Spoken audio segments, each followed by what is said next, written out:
السلام عليكم ورحمة الله وبركاته. ازيكم يا أصدقائي؟ عاملين ايه؟ يا رب تكونوا دايما بخير وفي أحسن حال. كل سنة وحضراتكم طيبين وبخير، وبعود الأيام عليكم بالخير وعلى أسركم الكريمة.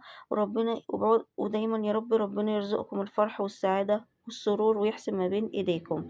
ان شاء الله هقدم لكم النهاردة طريقة عمل البيتيفور الفاخر الدايب اللوكس بتاع المحلات الشهيرة في البيت بكل سهولة.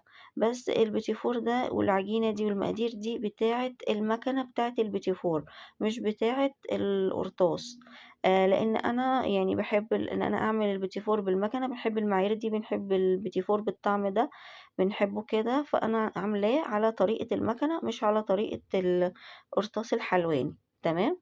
ان شاء الله اقول لكم على كل حاجة، اقول لكم المعايير، كل حاجة تطلع معاكم مظبوطة من اول مرة، بس بعد ما قدمت القناة لمدة 30 ثانية.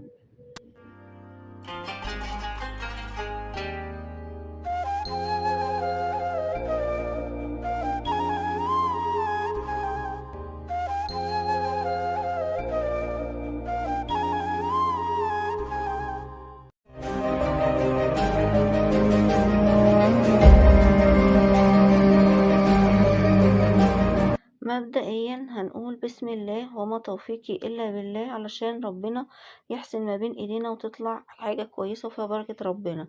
هنغسل الصاجات بتاعتنا كويس او الصواني ونجففها كويس عشان ما تصديش. دي اول خطوة لازم نجهزها قبل ما نشتغل في اي حاجة، عشان تكون جاهزة على الشغل على طول، عشان ده ما بيخمرش. ثانيا هنحضر المعايير. عندي 1 كيلو من الدقيق، انا هعمل الكمية دي والمعايير دي على 1 كيلو دقيق. تمام. فانتوا لو هتزودوا في الدقيق هتزودوا بما يعادل كمية الكيلو. عندي هنا دقيق فاخر متعدد الاستخدامات، استخراج 72%. لو مش مكتوبة على الأمام تبقى مكتوبة من الخلف، مش شرط اسم الكيس ومش شرط لونه، بس المهم يكون مكتوب عليه فاخر متعدد الاستخدامات 72%. ما تجيبوش الدقيق اللي هو فيه ورق كرتون، وما تجيبوش الدقيق بتاع الضحى عشان هيطلع ناشف. عندي قالب زبدة فرن، وزبدة فرن مش زبدة تانية، ماشي، لان في قالب زبدة تاني كده بس مش هيطلع الطعم كويس. وعندي 2 كيس فانيليا كوكس، وعندي 4 بيضة، وعندي الكوبايتين الا ربع ما ضربتهم حولتهم لسكر بودرة. وعندي هنا المكنة بتاعتي اللي انا هشتغل بيها اكون غسلاها كويس، ويكون مجففاها وسايباها معايا على الشغل على طول. ودي الاشكال اللي انا اخترت ان انا انقي اشتغل منها. تمام.